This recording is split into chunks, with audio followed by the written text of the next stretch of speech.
तो कदम दूर थे।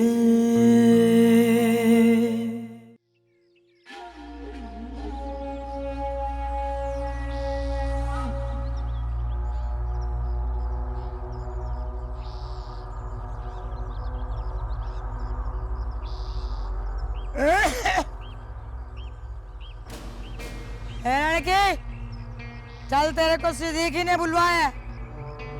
मुझे क्यों बुलवाया है? मेरे को क्या मालूम कि तेरे को क्यों बुलवाया? ये तो वो खुद ही बताएगा ना कि क्यों बुला रही है तेरे को। होगा कोई दफ्तरी काम या कोई कागजी कार्रवाई। अच्छा, ये टसवे बहाने छोड़ और चल मेरे साथ। लाना, मैं तेरी मदद कहिए देती हूँ। आजा आजा।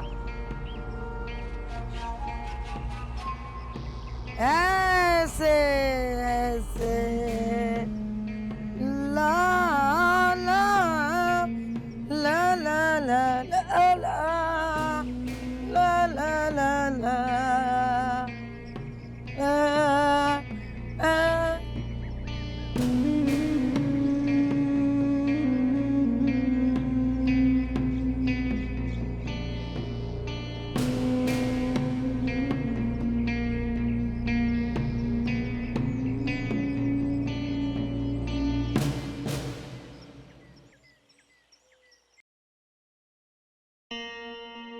आप किसी के साथ सफर करते हुए ऐसे ही खामोश रहती हैं?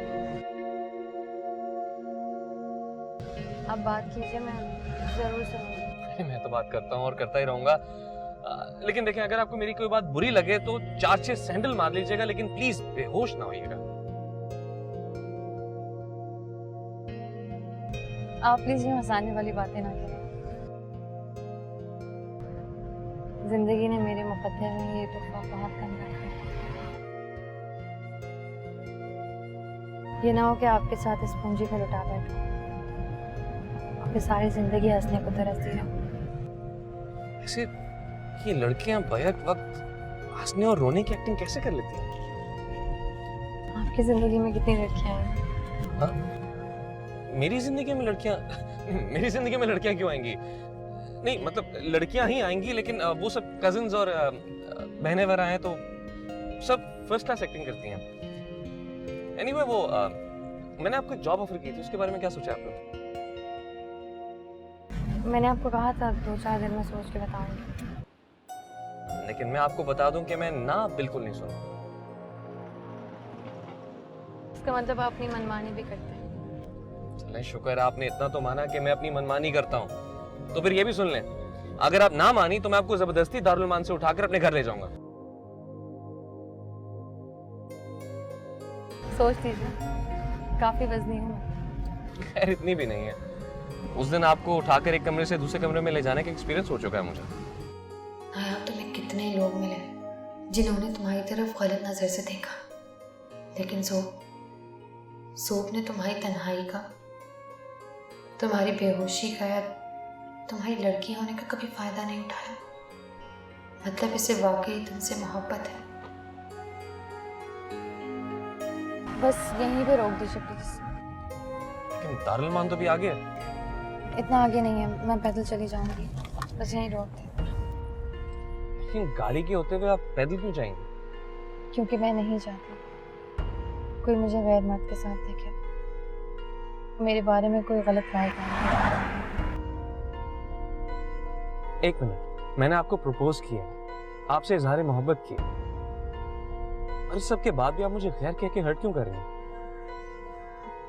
आपने जरूर किया है, लेकिन मैंने कोई हामी नहीं भरी। और एक बात और, जब मैं आपके घर पे काम करने के लिए आऊँ तो अपने घर वालों को कह दीजिएगा कि मेरे पास के बारे में कोई मुझसे ना पूछे। यानी आप मेरे घर आने के लिए मान गई? मैं भी सिर्फ डिस्कस कर रही हूँ, अपनी टर्म्स एंड कंडीशंस बता रही हूँ। हाँ, लेकिन आपके माजी में ऐसी क्या खराबी है जो आप उसका जिक्र भी नहीं करना चाहते? मेरे माजी में कोई खराबी नहीं है, सिर्फ तारीकी है। तारीकी और खराबी में बहुत फर्क होता है। मैं अपने माजी पर शर्मिंदा नहीं हूँ, लेकिन मैं नहीं चाहती मेरी जिंदगी की किताब को कोई मेरी मर्जी के बगैर पढ़े। ठीक है, मुझे आपकी तमाम शराइत मंजूर है और मुझे इस बात का भी यकीन है कि जब आप मेरे घर आएंगी तो मेरे घर वालों के साथ साथ शायद मैं भी आपको पसंद आ जाऊं। मुझे ड्रॉप करने का शुक्रिया। खुदा हाफिज।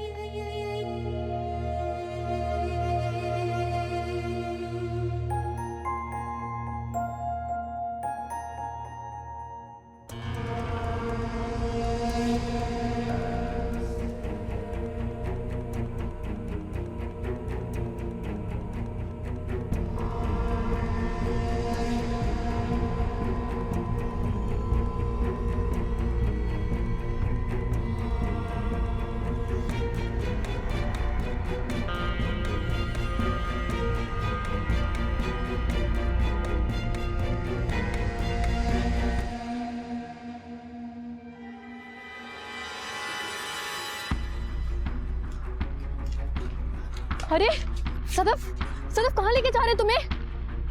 सदफ, चलें हटे बीबी हटे। क्या किया है तुमने? सदफ, कहाँ लेके जा रहे सदफ को? सिद्दीकी को क्या हुआ है? बीबी जी वो उस तरफ रोजीना को देखें, उसकी क्या हालत हो गई है।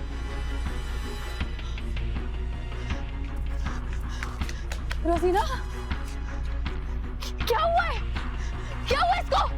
पता नहीं बाजी, पहले सिद्दीकी ने इसको दफ्तर में बुलाया, फिर अचानक से सुल्ताना ने शोर मचाना शुरू कर दिया कि सदफ ने सिद्दीकी को कत्ल कर दिया है। जब हम सब वहां पहुंचे तो सिद्दीकी मर चुका था। ये जब से इसी तरह सहमी हुई है, कुछ बोल ही नहीं रही है। कुछ बोले तो पता चले कि असल बात है क्या।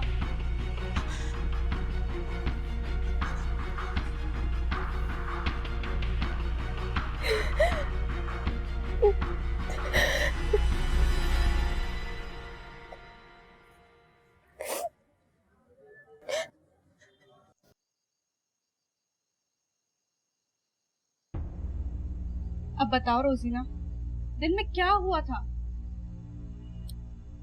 रोजीना कुछ बोलो, बोलती क्यों नहीं हो? आखिर क्या वजह थी जिसकी वजह से सदफ को सिद्दीकी को कत्ल करना पड़ा? रोजीना कुछ तो बताओ, क्या दिन भर से मुंह पर ताला लगाया हुआ है? कुछ तो बता। सिर्फ ताला ही नहीं, इसने सुबह से ना तो कुछ खाया है और ना ही कुछ पिया है। लेकिन इसे कुछ बोलना तो चाहिए ना। जीना बताओ, अगर तुम कुछ भी जानती हो इस बारे में तुम इसको बता तो दो। ये कुछ बोलेगी, गवाही देगी तो सदफ सिद्दीकी के केस में बचेगी ना। देख रोजीना, घबरा मत। अगर तू किसी और से नहीं कह सकती तो कम से कम हमें तो बता दे। रहने दो, इससे पूछने का कोई फायदा नहीं है। क्यों रहने दो बीबी जी? हमारी सदफ सलाखों के पीछे है, पर इसे तो कुछ नहीं हुआ ना। कंदील, अगर इसे कुछ ना हुआ होता ना तो इस तरह सदमे में ना बैठे। इसे इतने हवासों में नहीं है। इसे सदफ को सिद्दीकी का कत्ल करते हुए देखा, ये मंजर इतनी आसानी से तो नहीं भूलेगी ना। इसे रहने दो, मैं सदफ के पास जाऊंगी, उसे जाकर खुद पूछूंगी ये क्या हुआ।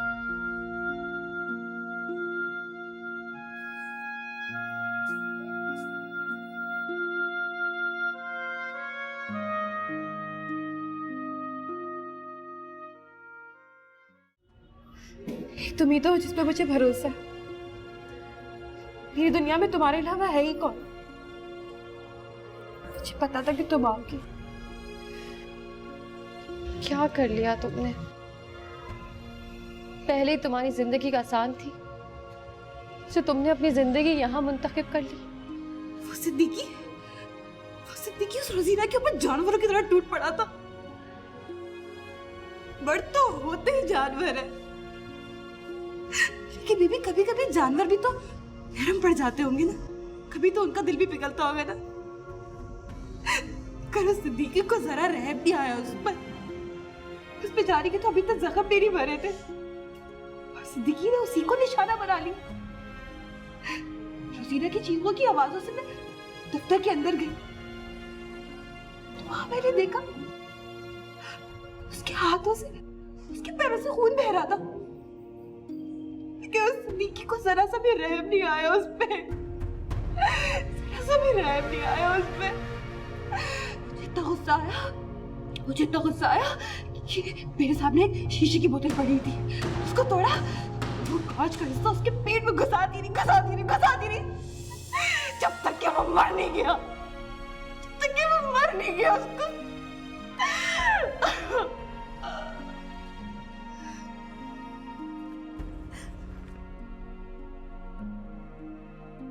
रोजीना तो बहुत सदमे में है, उसे तो बोला तक नहीं जा रहा। होश में होगी भी कैसे होगी वो होश में? मैंने उस हरामजादे को मार डाला जिसने उसका वो हाल किया था। मेरे जमीन पे कोई बोझ नहीं है, मेरे जमीन में बीबी कोई बोझ नहीं है। एक औरत को जब मैंने उस हाल में देखा तो जो मुझे सही लगा मैंने वही किया। वो इसी के लायक था, ऐसे ही मरना चाहिए था उसे, ऐसे ही मरना चाहिए था। तो तुम क्या करोगी अब? जिंदगी भर चक्की पीसूंगी या फिर एक ही झटके में मर जाऊंगी। तुम सुनती होगी ना बीबी कि सरकार औरतों को फांसी नहीं देती है ताकि औरत जिंदा भी रहे और रोज मरती भी रहे, क्योंकि सरकार भी तो मर्दों की ही होती है ना, तो चाहती ही यही है, मतलब चाहते ही यही है कि औरत को जिंदा भी रखे और रोज उसको तड़पने के लिए छोड़ भी दे। मैं डॉक्टर सलमान से बात करती हूँ, वो तुम्हें यहाँ से रिहाई जरूर दिलाएंगे, क्योंकि तुमने जो कुछ भी किया है एक औरत की इज्जत बचाने के लिए किया है। नहीं बीबी जी नहीं, जब किसी का रहम नहीं चाहिए और ना ही मुझे रिहाई चाहिए। रिहाई की आस तो वो लोग करते होंगे जिनका कोई घर बार होता होगा, तो लवारिस एक जेल से निकल के दूसरी जेल में आ गए, कोई फर्क नहीं पड़ता।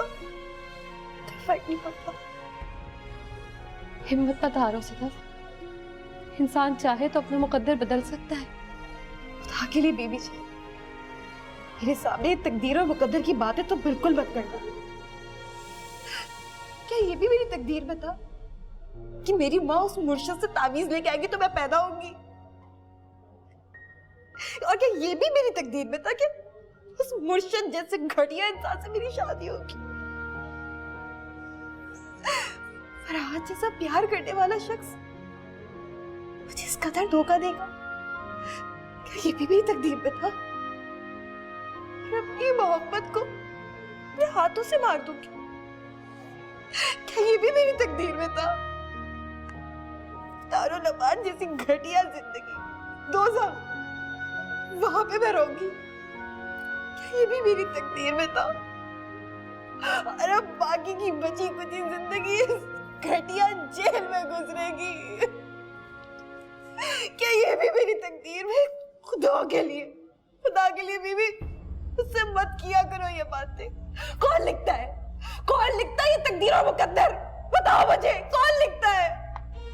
और अगर ये तकदीर और मुकद्दर के काम पूरे करने के लिए मैं पैदा हुई हूँ ना, नहीं चाहिए मुझे ऐसी जिंदगी, मैं नहीं कर सकती हूँ।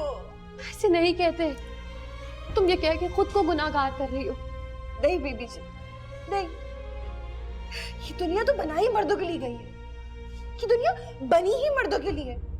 देखो ना, मुर्शिद भी मर्द था, इसकी तावीज से मैं पैदा हुई। फरहाद भी मर्द था और वो घटिया सिद्दीकी भी मर्द था। जब औरत को मर्द के हाथों खिलौना ही बनना है, मुझे नहीं चाहिए ऐसी जिंदगी, नहीं चाहिए मुझे ऐसी जिंदगी, नहीं चाहिए मुझे ऐसी जिंदगी, नहीं चाहिए।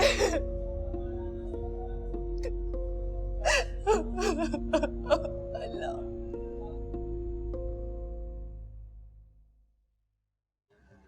मेरे भाई की कातला के साथ किसी किस्म की रियायत नहीं करनी तुमने। बल्कि उससे बयान लिखवाओ कि सारा कसूर उस लड़की का है। मेरे भाई का कोई कसूर नहीं था, उसने जानबूझकर मेरे भाई का कत्ल किया है। अब ऐसा होना मुमकिन नहीं है शौकत।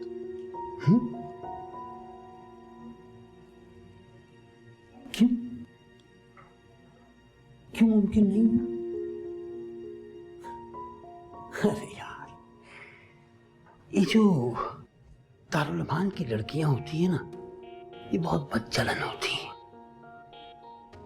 उससे बयान लिखवाओ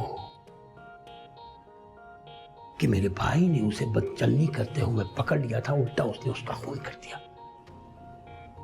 उसे बदकिरदार साबित कर दो। तुम जानते हो कि हम पे क्या गुजर रही है। एक तो मेरा भाई कत्ल हो गया और वो भी इतने गंदे इल्जाम में कि पूरे खानदान में हमारी नाक कट गई है।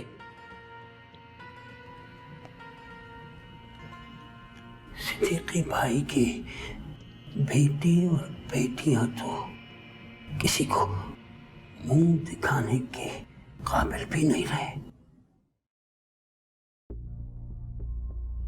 भाई मेरा चला गया, मगर मैं उसकी मौत को एक इज्जतदार मौत कहलवाना चाहता हूं। इसके लिए जितना भी पैसा खर्च हो मैं देने के लिए तैयार हूं। तुम मेरी बात नहीं समझ रहे हो शौकत। वो लड़की अपना बयान रिकॉर्ड करा चुकी है, बहुत सारे लोगों का नाम लिया उसने। वैसे भी ये केस मेरे पास नहीं, एसपी साहब के हाथ में। बात बहुत ऊपर तक पहुंच चुकी है शौकत।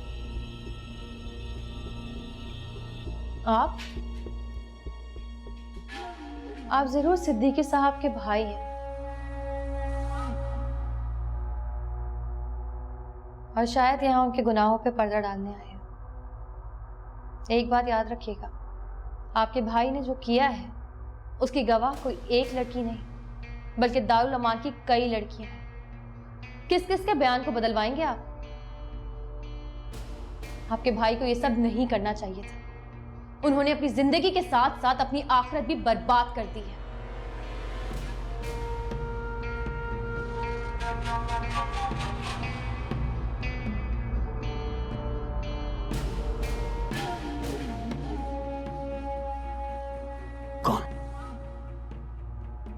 कौन है ये लड़की? ये दारुल अमान से सदफ से मिलने आई है।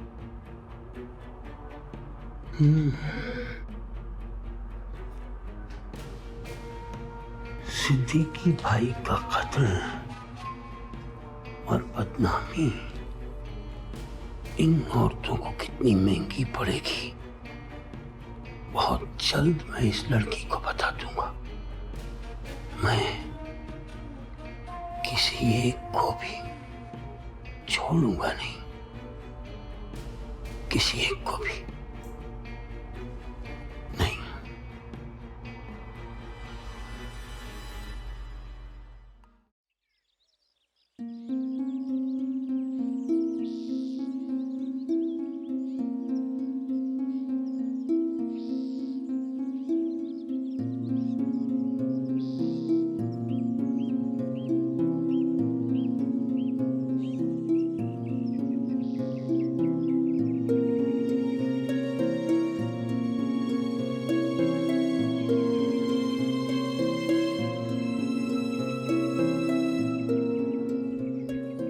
किस जुर्म में लेके जा रहे हैं? बीबी जी, सदफ ने जो पुलिस को बयान दिया था ना, उसमें सिद्दीकी के शरीक जुर्म इस सुल्ताना को और 2 लेडी डॉक्टरों को करार दिया गया है। सुना है कि 2 लेडी डॉक्टरों को तो पुलिस ले जा चुकी है और सुल्ताना को अभी ले जाया जा रहा है। बाजी, सदफ ने जो काम कर दिखाया ना, वो हम में से यहाँ किसी ने नहीं किया। अरे पता है, दफ्तर में बड़े लोग आए हैं और निगरान भी। उसी ने रोजीना को अस्पताल भिजवाया है। और हाँ, सिद्दीकी की ना सही की हरामखोरियों की जांच पड़ताल हो रही है दफ्तर में। हेलो मिस नायाब। वालेकुम अस्सलाम। मैं आप ही को ढूंढ रहा था। I am really sorry about everything, पर सिद्दीकी के कारनामों के बारे में ना मुझे और ना ही बोर्ड ऑफ डायरेक्टर्स को कुछ पता था। जैसे ही हमें पता चला हम आ गए। ये हैं जावेद साहब, अब आज से दारुल अमान के ये नए मैनेजर हैं। और जावेद साहब, मैंने जिक्र किया था, ये है नाया। जी वालेकुम सलाम। क्या मैं आपसे दरख्वास्त कर सकता हूँ कि आप बोर्ड ऑफ डायरेक्टर से मिल लें?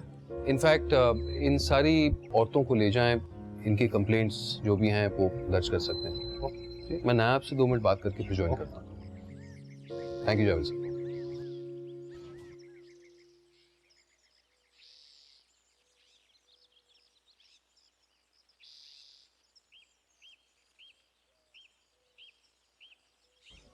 शायद आपको याद होगा, इनफैक्ट मैंने पहले भी जिक्र किया है, पर मिस नायाब ये जगह आपके रहने के काबिल नहीं है। अब तो आपने खुद अपने आंखों से देखा है, खुद आजमाया है। क्या फिर भी आप मेरे साथ मेरे घर पे रहने नहीं आएंगे? आपने दारुल अमान के लिए बहुत कुछ किया है। मुझे उम्मीद है कि सदफ जो जेल में बंद है, आप उसके लिए भी कुछ करेंगे। जी हाँ, मैंने एक काबिल वकील को हायर तो किया है, इंशाल्लाह उम्मीद है उसे रिहाई मिल जाएगी। पर आपने अभी भी मेरे सवाल का जवाब नहीं दिया। आप क्यों बार बार एक ही सवाल करके मुझे शर्मिंदा करते हैं? जब मुझे ऐसा लगेगा मैं आपको खुद बता दूंगी। फिलहाल आपकी वो मीटिंग ज़्यादा इम्पोर्टेंट है, मैं आपको डिस्टर्ब नहीं करना चाहती हूँ। हम आपके लिए जितना डिस्टर्ब्ड हैं, काश कि आपको इस बात का भी एहसास हो।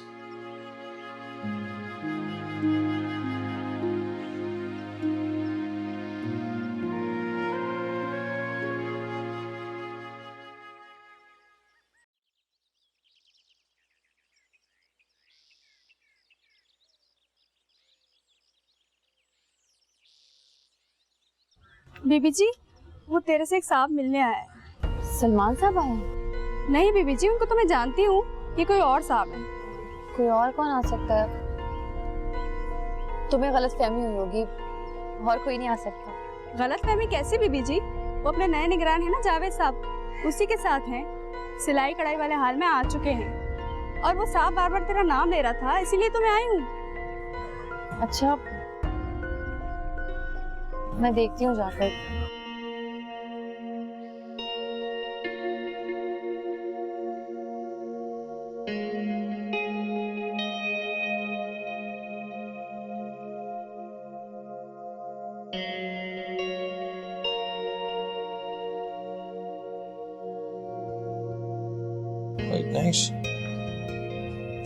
अस्सलाम वालेकुम।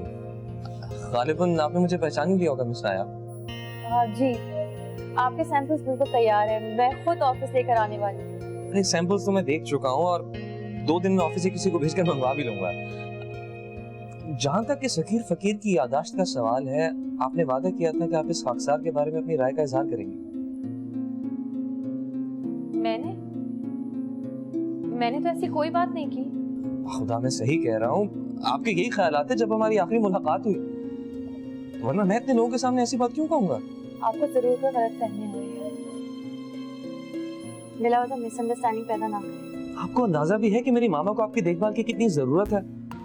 आपने खुद ही कहा था कि मेरी मामा की देखभाल को आप एक आइडियल बहू, आई मीन एक आइडियल लड़की की तरह अपनी जिंदगी का मकसद बनाएंगे। शायद जावेद साहब को पता नहीं कि हमारी एंगेजमेंट। प्लीज आप अपनी हद में रहिए। 1 मिनट, एंगेजमेंट का क्या मतलब दे रही हैं आप? वैसे जावेद साहब, इस वर्ड एंगेजमेंट के भी काफी मीनिंग है। इस वक्त एंगेजमेंट को मैंने ऑक्यूपाइड और बिजी होने की सेंस में यूज किया है। लेकिन आप प्लीज आज ही मेरे साथ चलें और अपनी जॉब स्टार्ट करें, क्योंकि आज महीने का पहला दिन है। आप जितने दिन वेस्ट करेंगे उतनी आपकी सैलरी कटेगी और मुझे बिल्कुल अच्छा नहीं लगेगा। मैं एक असूल परस्त इंसान हूँ। अच्छा, मैं आ रही हूँ, आप प्लीज ऑफिस में वेट कीजिए। थैंक यू सर, ये सब अप्रूव हो चुके हैं, बस आप बाकी फॉर्मेलिटीज बताएं जो साइन वगैरह करने हैं हमने। जी श्योर श्योर, प्लीज आइए।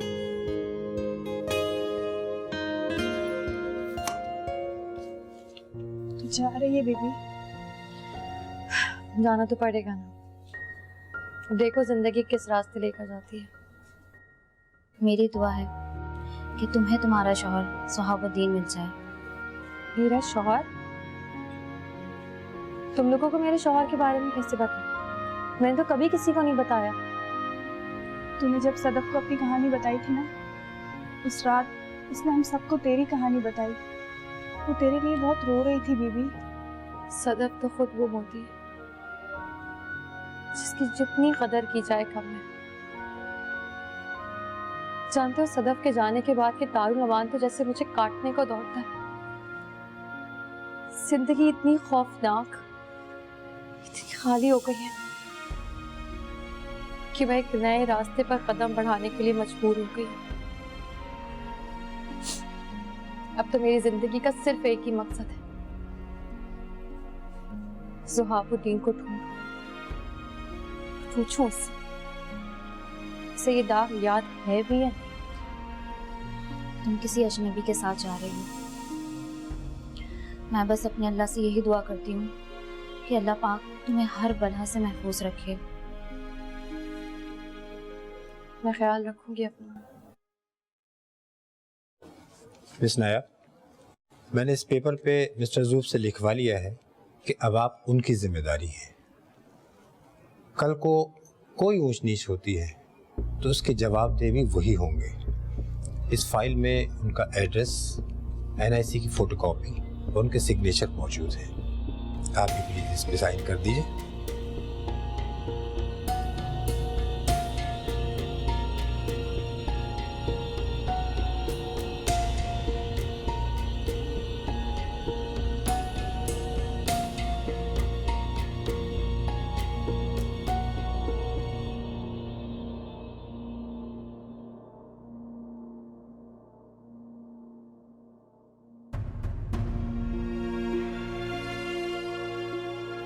मैं चलती हूँ, तुम सब भी अपना ख्याल रखो।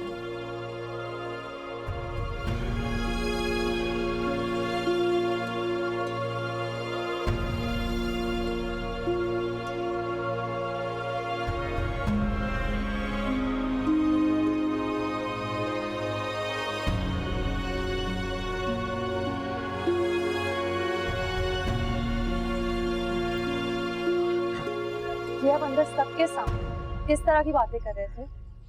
कुछ तो मेरा लिहाज किया होता आपने। अगर ये खादिम ऐसी बातें ना करता तो क्या आप इस खाकसार के साथ चलने पर राजी होती? 4 दिन में जवाब देने का कहकर आप तो भूल ही गई थी कि मैंने आपको एक ऑफर दी थी। आप इतनी सख्त उर्दू कब से बोलने लगी? जब से इस हकीर फकीर को आपसे इश्क हुआ है, इस हकीर फकीर ने शेर व शायरी की 50 किताबें याद कर डाली हैं। एक शेर सुनाता हूँ, ये इश्क नहीं आसान, बस इतना समझ। अगर आपका दिल शेर व शायरी से भर गया तो ये बैग गाड़ी में रखवाने मेरी मदद करेंगे? हाँ, क्यों नहीं, खादिम हाजिर है, प्लीज आइए। डॉक्टर सलमान के बाद ये दूसरा शख्स है जो अपनी मोहब्बत तो जरूर जता रहा है, मगर शराफत के दायरे में दिल की बात भी कह रहा है, अगर हंसी मजाक में।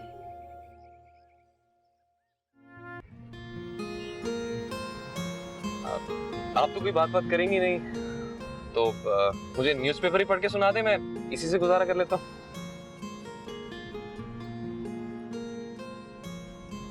वाकई बहुत दिमाग खराब। अरे खराब नहीं है, बहुत अच्छा है। आप जानती हैं, कॉलेज में मेरे प्रोफेसर्स मेरे दिमाग पर रिसर्च करना चाहते थे कि कहीं ये दिमाग आइंस्टाइन वाला दिमाग तो नहीं है, लेकिन उन्हें क्या पता था कि आइंस्टाइन के दिमाग में दिमाग के अलावा कुछ भी नहीं था। जहाँ तक मुझे याद है आप पहले तो ऐसे नहीं थे, आज पता नहीं क्या हो गया। हम टोटली बदल चुके हैं। इस इश्क ने हमें बदल कर रख दिया है। वो एक शेर भी था ना कि इस इश्क ने कर दिया हमको निकम्मा, वरना हम भी किसी काम के थे। वैसे एक बार मैं दावे से आप अच्छे भले इंसान को पागल कर देते हैं। देखिए, इंसान पागल हमेशा इश्क में होता है, और ये मेरी खुशकिस्मती होगी कि आप मेरे इश्क में मुब्तला हो जाएं। देखिए, आपको पागल नहीं कह सकते, इसलिए मैंने इश्क में मुब्तला का लफ्ज इस्तेमाल किया। Point to be noted. देखिए, इस वक्त मैं आपके साथ तफरीह करने और ये हंसी मजाक करने नहीं निकली हूँ। बिल्कुल मैं जानता हूँ, इस वक्त आप मेरे साथ गुस्सा निकालने निकली हैं। जैसे कोई इंसान किसी खास दिन किसी खास काम से जाता है, शॉपिंग करने जाता है, घूमने फिरने जाता है, आप गुस्सा निकालने निकली हैं। गाड़ी रोकिए यहीं पर। क्यों, क्या हुआ? मैंने कहा ना गाड़ी रोक दे प्लीज। लेकिन हुआ क्या है? आप मुझे अपने घर का एड्रेस दे दो, मैं खुद पहुंचाऊंगी। अरे नहीं नहीं, प्लीज, आई एम सॉरी, मैं वैसी कोई बात नहीं करूंगा। आप प्लीज नाराज ना हो, आई एम सॉरी। चुप। चलो।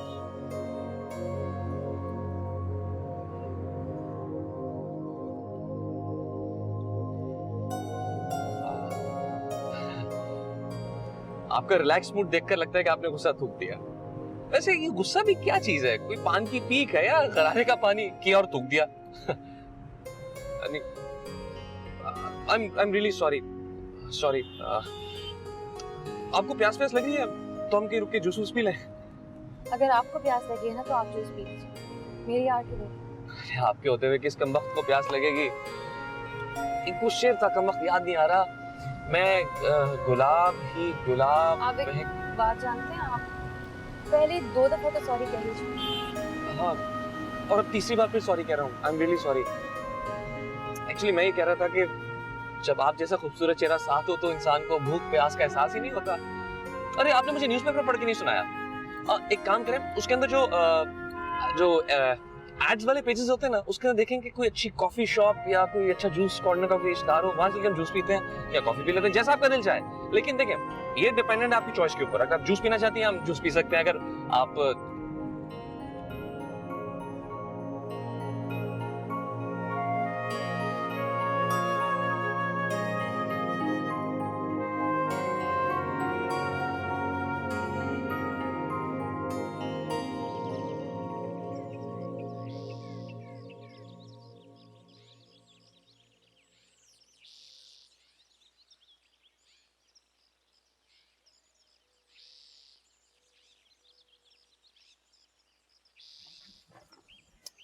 आइए प्लीज मैम, 1 मिनट। आइए आइए, इस तरफ। आप अंदर जाइए, मैं आपको सामान निकलवाता हूँ। और देखिए प्लीज, अपना ही घर समझिएगा, लिहाज व्याज मत कीजिएगा, ठीक है? प्लीज जाइए।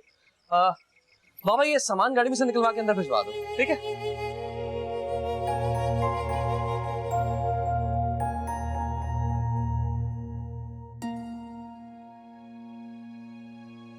अस्सलाम वालेकुम। ओहो, मैंने कितनी मर्तबा कहा है इस लड़के से, मैं अल्लाह के फजल से बिल्कुल ठीक हूँ, चल फिर सकती हूँ। इतने रोज आने एक नए डॉक्टर को लाके खड़ा कर देता है। मामा ये डॉक्टर नहीं, नायाब। कौन नायाब? मामा नायाब जो आज से आपकी देखभाल करेंगी। आपसे एक बार जिक्र भी किया था मैंने। और नायाब ये है मेरी मामा तमन्ना बेगम। इतनी अच्छी सी प्यारी सी शक्ल की लड़की से अच्छा लगेगा मुझे काम करवाते हुए? बेटियां माओ की खिदमत करती हैं तो नौकरानी तो नहीं बन जाती है ना बेगम साहब? बेटी भी बनती हो और माँ को बेगम साहबा भी कहती है। बहुत अफसोस हुआ मुझे तुम्हारी इस बात से। I'm really sorry, मामा मैं 1 मिनट नायाब को उनका रूम दिखा दूं, फिर आपके पास आ जाएंगे। आप प्लीज इस तरफ आइए। बाबा सामान गेस्ट रूम में ले आना।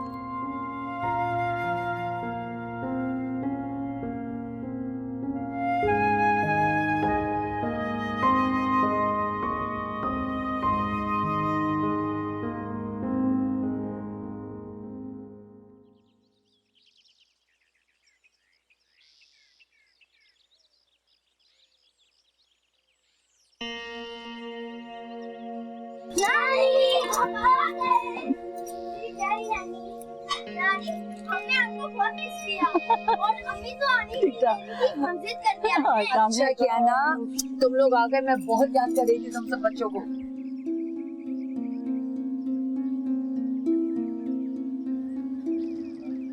अम्मी ये कौन है? अरे ये नायाब है, इसे ज़ोक ने रखा है मेरी देखभाल के लिए।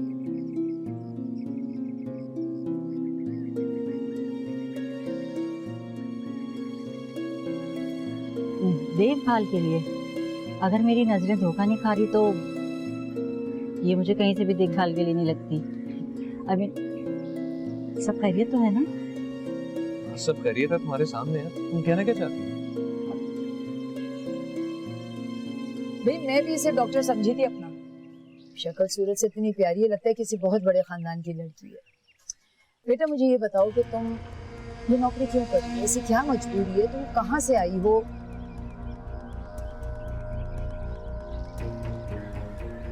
जी मैं दारुल अमान से आई हूँ। क्या?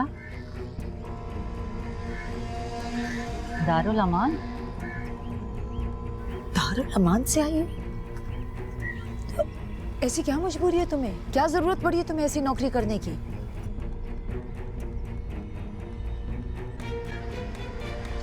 मैं वहाँ नौकरी नहीं करती थी, वहाँ रहती थी।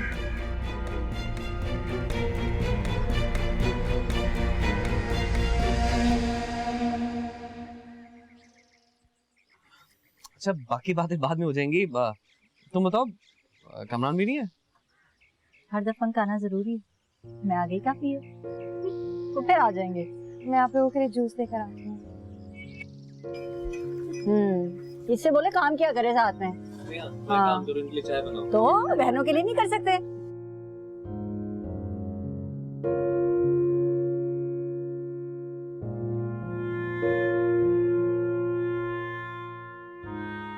मैं बहुत शर्मिंदा हूँ आपसे। I'm really sorry.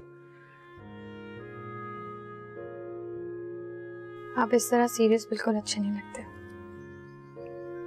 नहीं, I really mean it. आपने शर्त रखी थी कि आपके माजी के बारे में कोई नहीं पूछेगा, लेकिन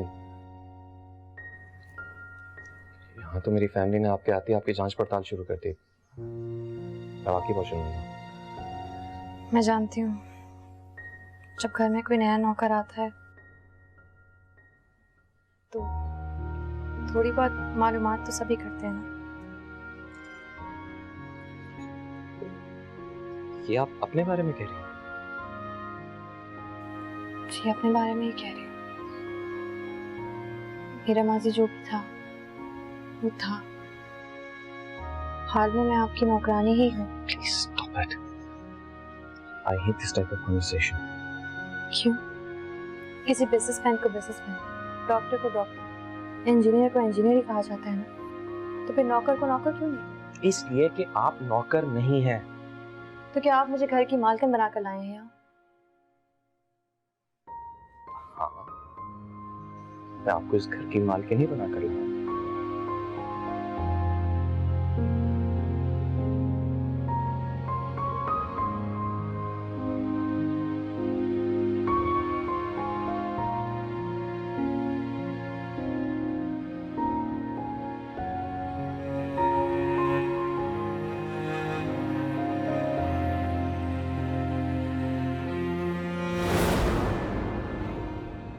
तो कदम